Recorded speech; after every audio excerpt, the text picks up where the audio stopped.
Wulv here, ready to bring you part 3 of Let's Play MM6.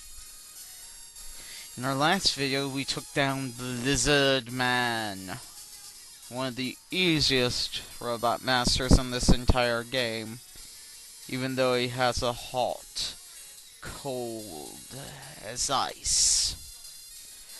In this video, we're going to take on Plant Man, who, as I mentioned in the last video, and will mention again in this video, reminds me of a cheap knockoff of Woodman in more than one way. Because first thing you see is his board here, which, that whole background and whatnot, the whole platforms and all that sort of remind me of Woodman's stage from MM2. So, as you can see, this is the reason why I give it MM6 the nickname MM2 Revisioned.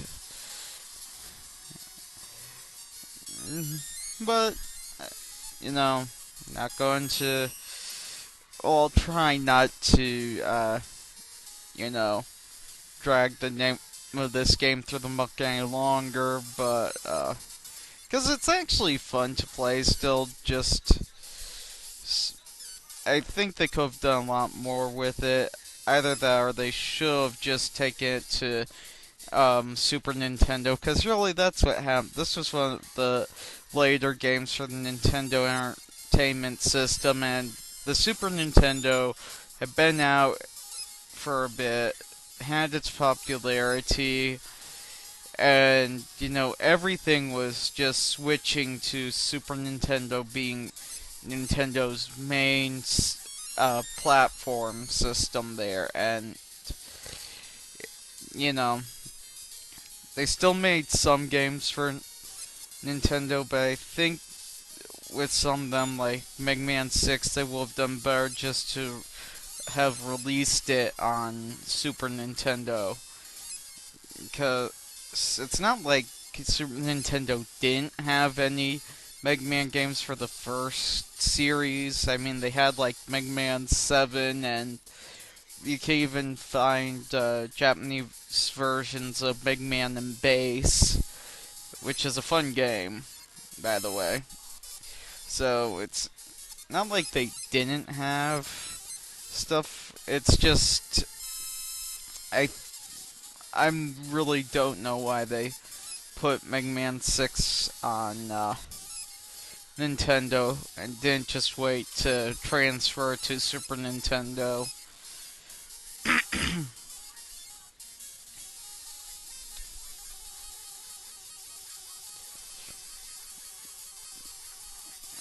Now, I know for this main boss I've used the Mega Buster.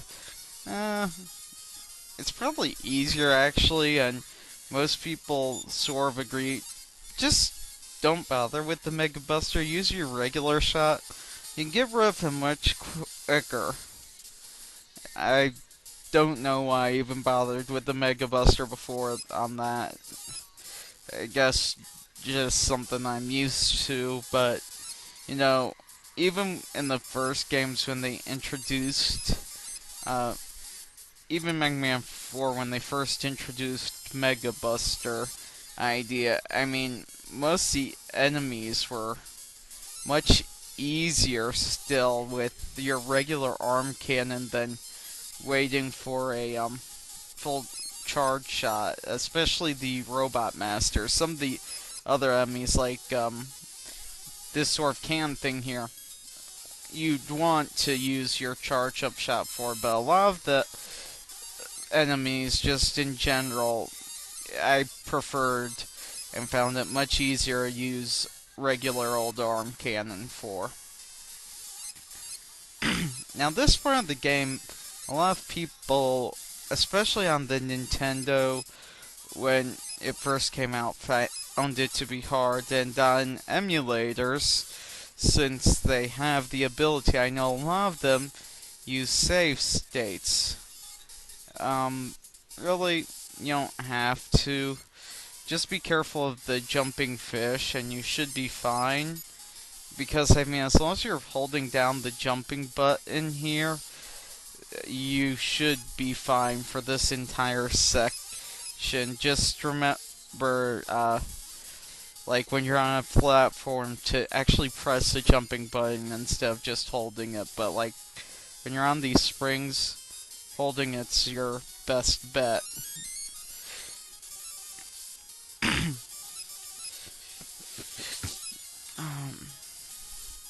And I'll wait for the surprise fish and jump across, and we'll be taking on Plant Man.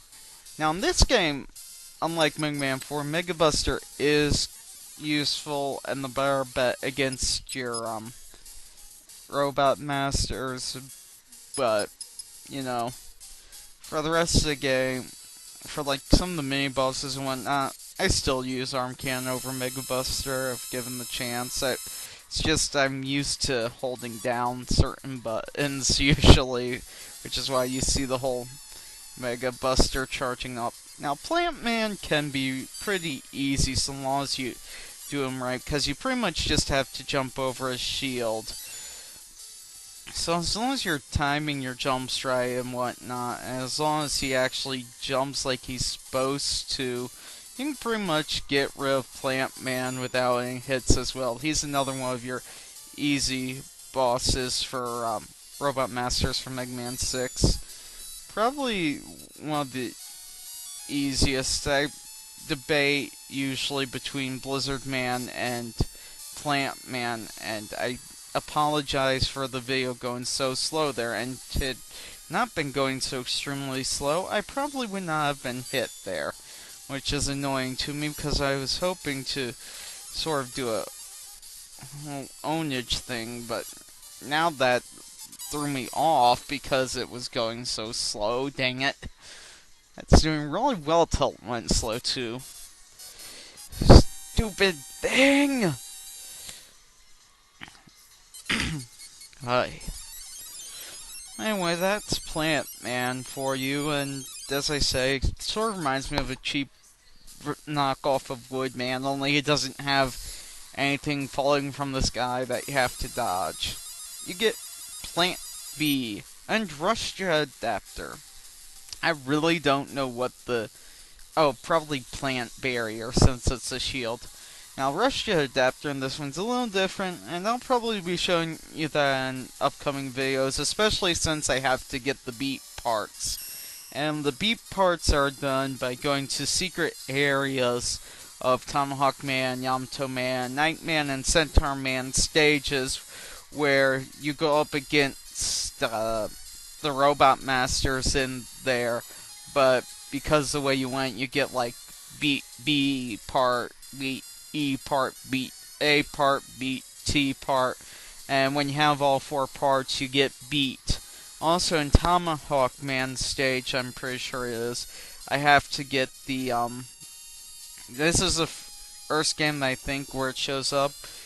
It's, I forget the name of the device, but when you get it, you no longer have to worry about changing to your special weapon to fill it up, because it says you come across the energy refiller, so it'll just fill up the one that's needed most as you go along, which is really nice in this game. And it's been Mega Man games since then. Usually you have to collect screws to buy it, but you know, really nice part and all that. I've been rambling for a while on this screen now, so I'll